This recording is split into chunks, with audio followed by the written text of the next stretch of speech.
네, 오늘 말씀은 이 욥을 찾아온 세 친구들 중에 이 소발의 첫 번째 대화를 담고 있습니다.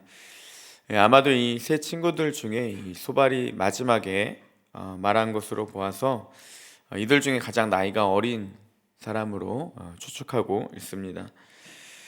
세 친구들의 이 욥에 대해서 이야기를 했던 것들을 특징을 좀 살펴보면요. 엘리바스는 욥이 죄가 있다 이 말을 이제 좀 우회적으로 이제 암시적으로 표현을 했습니다. 또한 빌닷은 너희 자녀들이 죄를 지어 멸망했으니까 너도 더 큰 죄를 지어서 멸망당하기 전에 하나님께 용서를 구해라 이렇게 이야기를 합니다. 이에 반해 오늘 말씀에 나오는 이 소반이라는 사람은요, 욥 너는 죄인이다 이렇게 단정하고 있습니다. 심지어 이 욥이 했던 말들을 체계적으로 반박을 하고요. 또 그 어떤 친구들보다 가장 맹렬하게 그리고 가시가 돋친 말로 이 욥을 공격했던 사람이 이 소발이라는 인물입니다. 이 소발의 이야기의 핵심은 오늘 말씀 6절에 있는데요. 6절에 보니까 지혜의 오묘함으로 내게 보이시기를 원하노니 이는 그의 지식이 광대하심이라 하나님께서 너로 하여금 너의 죄를 잊게 하여 주셨음을 알라 이렇게 말합니다. 그러니까 소발은 욥이 죄를 지었지만 하나님이 욥의 죄를 잊게 해주셨다. 그렇기 때문에 네가 지금 죄를 기억하지 못하는 것이고 인식하지 못하는 것이다. 하지만 너에게는 죄가 있다. 이렇게 단언하고 있는 겁니다. 소발의 이 담언은 20절까지 나오지만요. 오늘 이 시간에서는 6절까지만 좀 살펴보려고 합니다. 이 6절까지의 말의 특징을 보면 소발은 이제 욥이 했던 말들에 대해서 이제 체계적으로 반복하고 또 욥의 했던 말들을 이제 정죄하는 그런 모습들을 볼 수가 있습니다. 먼저 2절에 보니까요. 욥을 향해 너는 말이 많다 이렇게 이야기를 합니다. 그리고 말이 많은 사람이 어떻게 의로움을 내겠느냐 의롭다 함을 얻겠느냐 이렇게 정죄하고 있습니다. 3절과 4절의 말씀에도 보면 이 죄를 지었음을 회개하지는 않고 그러니까 자신의 죄를 회개하지는 않고 오히려 나는 의로운 사람이다. 자신은 정결하다. 이렇게 주장하는 욥에게 소발은 네가 지금 많은 말로 변명하고 있다. 또 이렇게 이야기를 하고 있습니다. 이어서 5절과 6절에서는요. 더 대담하게 이야기를 하는데 소발은 마치 자신을 이렇게 평가합니다. 나는 하나님을 대신해서 욥의 죄를 깨닫게 해주는 사람. 이렇게 자신을 소개합니다. 그래서 거침없이 이 욥을 향해서 정죄하고 비난하고 있는 것입니다. 소발은 아무래도 자기는 좀 의로운 사람 그리고 자신의 모든 말은 이 정당한 표현이다 이렇게 생각했겠지만 오늘 본문을 읽는 독자들은요 그가 의로운 자가 아니라 오히려 잘못된 또 더 나아가서 오지랖을 부리고 있는 그런 사람이라는 것들을 잘 알 수가 있습니다. 소발이 욥을 향해서 이토록 분노하며 그를 정죄했던 이유가요 4절에도 나타나 있습니다. 4절 말씀에 보니까 내 말에 의하면 내 돈은 정결하고 나는 주께서 보시기에 깨끗하다 하는구나 라고 합니다. 그러니까 당시 사람들은 이 사람들이 받는 고난에 대해서요 이 죄로 인해 오는 그 현상, 그러니까 인과응보의 그런 현상으로 이해를 했습니다. 그러니까 욥의 친구들은 이 욥이 당하는 고난의 이유가 하나님께 죄를 지었기 때문에 네가 지금 고난을 받는 거다 이렇게 이해하고 욥과 대화를 나누고 있는 것이죠.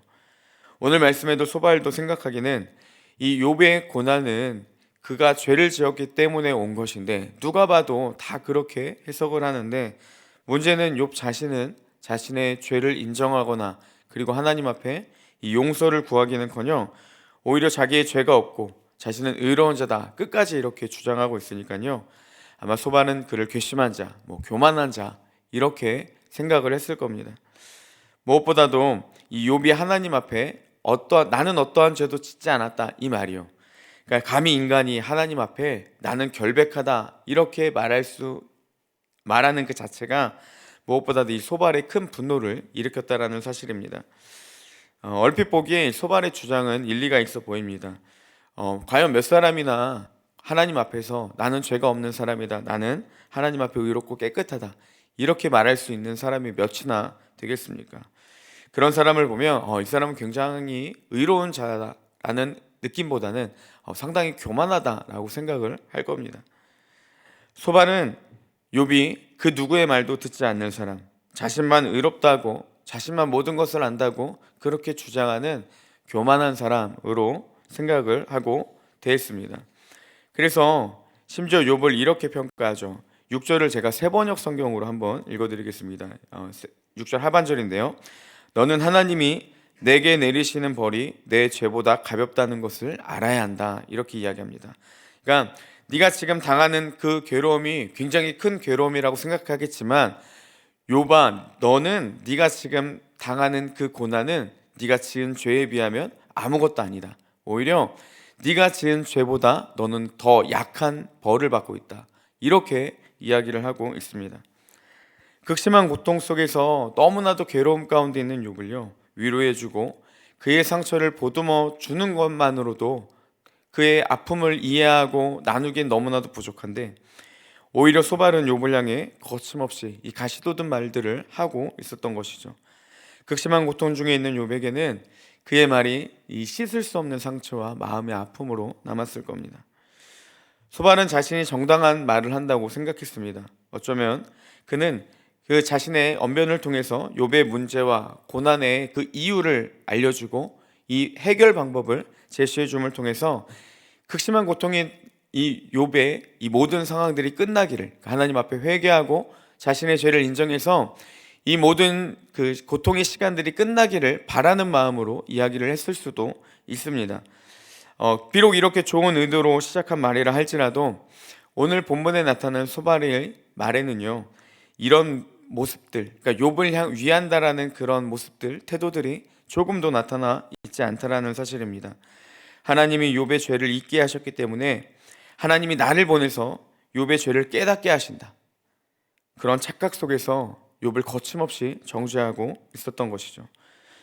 저는 오늘 말씀을 보면서 차라리 소발이 침묵했다라면, 그냥 그렇게 이야기하고 싶은 마음이 막 불릴 듯이 일어나지만 그 욥의 고통을 보며 그냥 침묵했더라면 어땠을까? 이런 생각들이 들었습니다. 우리가 때로는 서로를 위한다는 명분으로 시작했던 말들이요, 그 사람이 받아들이지 않고 내 주장과 다르게 생각할 때는 얼마나 많은 사람들에게 거침없이 이야기를 하면서 그 마음에 더 큰 상처를 주고 있는지는 않는지, 그리고 그렇게 필터 없이 공격할 때가 있다라는 것이죠. 저 역시 이런 부분이 굉장히 많이 고민이 되고 좀 쉽지 않은 부분이라 생각합니다. 그래서 항상 이럴 때마다 느끼는 게 그냥 조용히 하고 있을 걸, 아무 말도 하지 않을 걸, 이런 생각들이 많이 듭니다.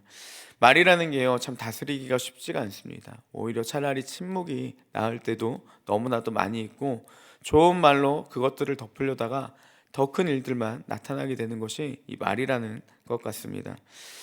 교회에서도 보면요, 사역을 하면서 이 성도들 간의 관계에서 때로는 원하든 원하지 않든 이런 말에 실수가 있는 경우들이 많이 있습니다. 잘못된 것을 바로잡기 위해 했던 표현들이, 그 사람을 위한다고 했던 말들이 후에는 자신의 말을 받아주지 않으면 인격을 무시하고 심한 표현들을 통해서 상대에게 씻을 수 없는 상처를 주는 경우들도 있다라는 것이죠. 좋은 의도로 아무리 좋은 표현으로 했던 말이라 할지라도 그것이 잘 먹히지 않는다면 우리의 말은 어느 순간에 흉기로 돌변해서 상대방의 마음을 찌르는 그런 일들도 서슴없이 일어난다는 사실입니다. 저도 역시 그런 마음이 들고 또 그런 표현을 할 때마다 제 안에 내면에 있는 생각들을 좀 떠올려 보니까요, 그 안에는 이런 생각이 있는 것 같습니다. 내가 너보다 낫다. 내가 너보다 잘 안다. 내 말이 맞는 것을 너는 좀 인정하고 돌이켜라.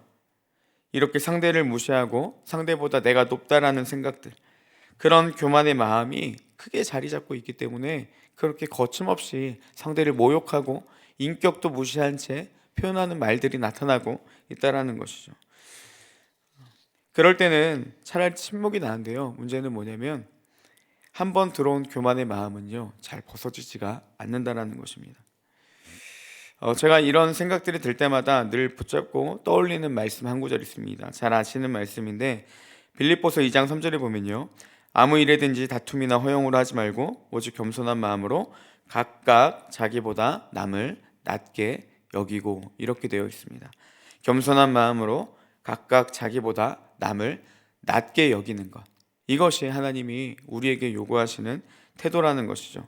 내가 최고라는 마음을 내려놓고 내가 더 낫다라는 마음을 내려놔야 하는데, 문제는 뭐냐면 내가 늘 최고인 것 같고 내가 그 사람보다 더 우월한 것 같다라는 생각들이 우리의 이 말을 제어하지 못하게 만든다라는 것입니다. 그때마다 자기보다 남을 낮게 여기고 이 하나님의 말씀을 떠올리며 그 말씀을 순복하고 또 인정할 줄 아는 마음이 필요하다라는 것이죠. 아무리 내가 더 뛰어난 것 같아 보이다 할지라도 하나님은 우리 성도들 간의 관계에서 나보다 남을 낮게 여기는 마음을 우리에게 요구하고 계시다라는 사실입니다. 하나님이 그렇게 말씀하셨으니까 나도 그렇게 반응해야 한다, 이렇게 생각하며 이 교만의 마음이 떠나가기를 우리는 끊임없이 노력하고 우리를 다스려야 합니다. 로마서 12장 16절에도 보면요, 사도 바울은 이렇게 권면하고 있습니다. 서로 마음을 같이하며 높은 데 마음을 두지 말고 도리어 낮은 데 처하며 스스로 지혜 있는 채 하지 말라. 여러분, 이 12장은 특별히 11장까지는 복음에 대해서 이제 이론적인 설명을 했다면 12장부터는 사도 바울은 이 복음을 가진 자들의 삶이 어떤지를 이야기해주고 있는 부분입니다. 그 중에 사도 바울이 복음을 아는 자들, 예수 그리스도를 믿는 자들의 삶에서 나타나는 그 요구되는 삶이 무엇이냐? 마음을 같이하고 높은 데 마음을 두지 말고 오히려 낮은 데 마음을 가지고 스스로 지혜 있는 채 하지 말라. 이게 복음을 아는 자들의 마땅한 반응이라는 것입니다. 정리하면 겸손함으로 상대를 대하는 것, 나보다 남을 낮게 여기고 지혜 있는 채 하고 싶은 그런 마음들을 내려놓는 것, 이것이 우리의 입술로부터 나오는 교만들, 그리고 우리가 너무나도 서슴없이 상대를 말들로 공격했던 그런 죄에서부터 자유함을 누릴 수 있는 비결이라는 사실입니다. 이번 주일에 청년들과 리더 모임을 하면서 이제 의견을 나누다 보니까 이제 서로 다른 의견들이 이제 나와서 이제 토론 아닌 토론이 시작이 됐습니다. 흥분을 하기도 하고 자신의 이야기를 강하게 이야기를 하는 친구들도 있었고요. 또 그 속에서 계속 이야기를 나누면서 서로를 존중해주고 또 다르지만 맞는 의견들을 이렇게 수긍해주는 그런 모습들을 보면서 마지막은 이게 되게 훈훈하게 잘 끝났습니다. 그리고 서로에 대한 감정들을 같이 이야기해주고 서로를 이해해주는 그런 청년들의 대화의 모습을 보면서 굉장히 좀 마음이 감사했습니다. 너무 보기 좋다, 이런 생각이 들었습니다. 그리고 청년들과 이렇게 이야기를 나눴습니다. 우리가 이런 시간을 통해서 다른 의견들을 좀 하나 되게 하는 그런 토론의 방법들도 좀 배우고, 의견이 다르다 할지라도 서로를 존중해주는 마음과 그리고 바르게 대화할 수 있는 방법을 우리가 이런 장들을 통해서 좀 훈련받고 연습받자, 이렇게 이야기를 했습니다. 그래서 여러분들이 하나님의 사람다운 방법으로 대화해서 20년 후에는 우리 청년들이 정말 교회에서 리더자의 역할들을 감당할 때 때로는 다른 생각을 가지더라도 하나님의 방법대로 말하고 서로를 존중해주며 그렇게 좀 하나 되는 교회를 만들었으면 좋겠다, 이렇게 이야기를 했습니다. 여러분, 이 모든 것들이 어떨 때 가능하겠습니까? 우리가 겸손한 마음을 가질 때, 나보다 남을 낮게 여기고 스스로 지혜 있는 채 하는 마음들을 내려놓는 것부터 시작할 때, 다른 사람을 존중하는 마음으로부터 나아갈 때, 우리는요, 소발과 같이 거침없이 사람을 욕하는, 정죄하는 그런 말씀의 무기를 가지고 다른 사람을 찌르는 것이 아니라 서로를 더욱더 이해해주고 하나 되게 하시는 하나님의 역사가 나타나는 은혜의 비결이 바로 이 겸손으로부터 온다라는 사실입니다. 겸손함으로 사람들을 대하고 내가 더 우월한 것 같지만 다른 사람을 존중해 줄 줄 아는 마음과 믿음으로 이 안에서 하나 되게 하시는 하나님의 놀라운 성령의 역사가 나타나고 우리가 더욱더 서로를 세워주고 서로를 존중해주며 하나님이 말씀하신 이 사랑의 실천적인 나눔이 있는 우리 온사랑교회가 되기를 주님의 이름으로 축복합니다. 함께 기도하겠습니다.